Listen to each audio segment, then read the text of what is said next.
မွေးဖွားလာတဲ့ကလေးတွေဟာမိဘတွေဖို့ထူး special ကြီးဆိုပေမဲ့ဒီတယောက်ကတော့ထပ်ပြီးတော့ထူးခြားတာကိုတွေ့ရပါတယ်သူရဲ့မိခင်9နှစ်သမီးကလေးကထုတ်ယူထားတဲ့မျိုးအိမ်သားသားနဲ့သူ့ကိုမွေးဖွားခဲ့တာပါဖြစ်နိုင်ခြေဒီဘလောက်နည်းနည်းမူစာတယောက်မိခင်ဖြစ်လာပါပြီ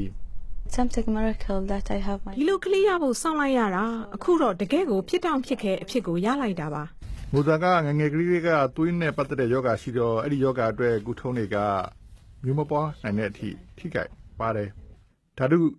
ကုထုံးတွေမလုပ်ခင်သူ့ရဲ့ညာဘက်မျိုးအိမ်ကိုထုတ်ယူထားလိုက်ပြီးတော့အဲ့ဒီကအသားစားတချို့ကိုဖြတ်ယူကာအေးခဲပြီးတော့တင်ထားလိုက်ပါတယ်ပြီးခဲ့တဲ့နှစ်ကတော့အဲ့ဒီအသားစားကိုသူ့ရဲ့ဘယ်ဘက်မျိုးအိမ်မှာပြန်တွဲချွတ်လက်တာကိုဒိမန်နိုင်ငံမှာလုပ်ခဲ့ပါတယ်လာနိုင်ငံအတွင်းမှာတော့သူဟာမမျိုးကိုထုတ်လုပ်နိုင်ခဲ့ပြီးတော့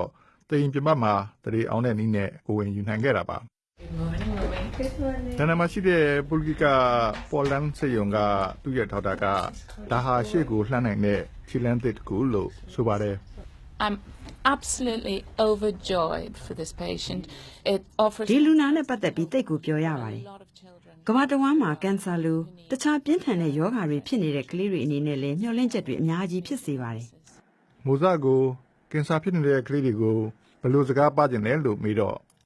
there is another chance and there is another အခွင့်အလမ်းတွေကရှိနေပါတယ်နောက်ထပ်လည်းမျှော်လင့်နိုင်ပါတယ်ကျမဆိုနောက်ထပ်ဒီလိုကလေးတယောက်ထပ်ရခြင်းသေးတယ် မိုးစကနောက်ထပ်ကလေးတယောက်တောင်မျှော်လင့်နေပါပြီဒီကလေးလေရင်စီးနိုင်တဲ့အခြေအနေရောက်ရင်သူ့နိုင်ငံဂျူဘိုင်းကိုသူတို့ပြန်ကြတော့မှာပါကျွန်တော်ကအရင်မှပါဗျ